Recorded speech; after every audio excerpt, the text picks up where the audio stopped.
প্রথম রোজায় ইফতারিতে তেমন কিছুই আমি তৈরি করিনি। কারণ আজকে খালার জন্য অপেক্ষা করতে, করতে শেষ মুহূর্তে খালা তো আসেইনি। অনেকগুলো কাজ আমার একারই করতে হয়েছে।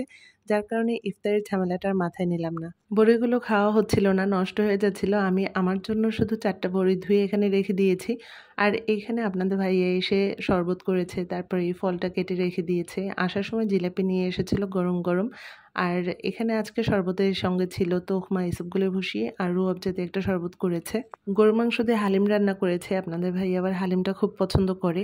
আজকে চিড়া অনেক করে ভিজিয়েছি, কারণ আপনাদের ভাইয়ার চিড়াটা অনেক বেশি পছন্দ। আমাদের বাসায় আমি লাল চিড়াটাই একটু বেশি আনাই, সাদা চিড়াটা একটু কম পছন্দ করি, কারণ সাদা চিড়াটা ভিজানোর সঙ্গে সঙ্গে একদম নরম হয়ে যায়। লাল চিড়াটা একটু শক্ত শক্ত থাকে, যার কারণে আমার কাছে ভালো লাগে। তো এইখানে চিড়াটা খুব ভালোভাবে ধুয়ে নিয়েছি। এখানে ২ রকমের চিড়া দিয়েছি, লাল চিড়াটা একটু বেশি, সাদা চিড়াটা একটু কম। ভালোভাবে পরিষ্কার করে ধুয়ে নেওয়ার পরে সামান্য একটু লবণ, একটু গুড় দিয়ে এটা ভিজিয়ে রেখেছি।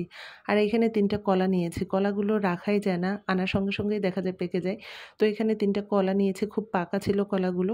আর এখানে একটু মুড়ি ভালোভাবে ধুয়ে নিয়েছি। মুড়িটা যখন ভালোভাবে ধোয়া হয়ে গেছে, তারপরে মুড়ির সঙ্গে সেই চিড়া, গুড়, ভেজানো পানিটা দিয়ে দিলাম। পানিটা আজকে আর ফেলিনি। অন্য সময় শুধু চিড়াটা নিয়ে নিই ভালোভাবে ধুয়ে, চিড়ার সঙ্গে পানিটা নিই না, কিন্তু আজকে একটু বেশি করে পানিটা দিলাম। আর এইখানে সেই যে কাটা কলাগুলো এটা দিয়ে দিয়েছি। কলাটা হাতে অনেকে মেখে নেয়, কিন্তু সেটা আমার খেতে ভক্তি হয় না, যার কারণে আমি সবসময় কলা এভাবে কেটেই দিই। এরপরে 1/2 লিটার ঘন করে রাখা দুধ এখানে দিয়ে দিলাম। আমার বাসায় একেক দিন একেক রকম করে চিড়া মাখানো হয়।